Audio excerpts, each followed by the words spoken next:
yung mga topic dito kasi ang ano, kahit ano lang. Oo, yun ang natutuwa ako. Gusto kong ganong kwentuhan. At saka kahit yung bawal, alam mo, pinag-uusapan pa rin namin dito. Totoo. At yan mismo ang pag-uusapan natin. Speaking na bawal. Napakaganda talaga. Ang brainy talaga ni Tuesday Vargas. Na-segue ko talaga Iba yun. talaga. Kaya naman, Alam mo talaga pinagtutugma. Isang brainy at saka... Hindi, saka isang gwapo. Pero iniisip ko lang yung mga minsan yung mga bawal magtapon ng basura. Parang sila lang ang may karapatan na maglagay ng bawal magtapon ng basura, bawal umihi rito. Dapat tayo rin naman pwedeng mag-alimbawa, nagsalagay sila dyan, paskil, bawal umihi rito. Pwede ka mag-paskil, saan pwede? Para alam mo yun, di ba? Dugtungan mo, lagyan mo ng tanong. Pwede? yung pader naging group chat no? Oo, yun. ganyan. Tapos, he.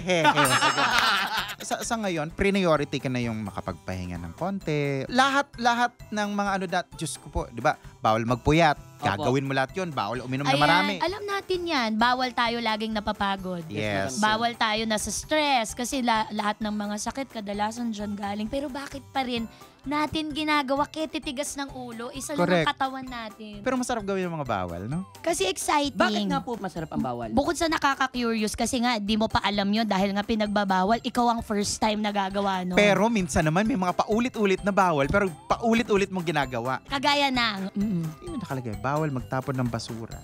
Tapos may araw yan, di ba? Dito niya ilalagay. para tama pa rin siya. Oo, tama siya. Kasi paninindigan ng mga Pinoy eh. Papangatawanan ko to. Oo, bawal iboto yung ganito. Pero iboboto pa rin. Ay, ang ganda ng sinabi mong yan. Ba't di ka kaya mag-barangay captain? Papunta na. Di ba malapit na eleksyon? Oo. Eh, sabi nung mga kamag-anak ko, bawal sa ano natin yan, sa lahi natin. Bakit daw? Di ba po? Yun. So, pinapatakbo ko ng congressman sa aming 2nd district. Ang pangit pag nanalo ko. Bakit? Mga kababayan, ang buting kongresista ng 2nd distrito, Kong Pu. Di ba ang pangit?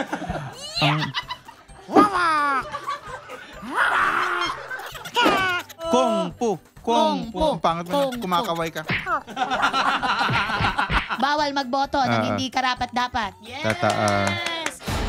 Your Honor! Live streaming every Saturday after Pepito Manaloto. Also available on Yulo, Spotify, and Apple Podcasts. Na-miss nyo ba ang live stream ng Your Honor nung Saturday night? Naku, wag po kayo mag-alala dahil ang hearing natin mapapanood na rin every Sunday! Yes! Abangan ng Your Honor sa Kapuso Stream kada linggo alas 4 ng hapon. At anytime mapapanood nyo rin po kami sa Yulol at mapapakinggan din sa Spotify, Apple Podcast at sa mga iba pa.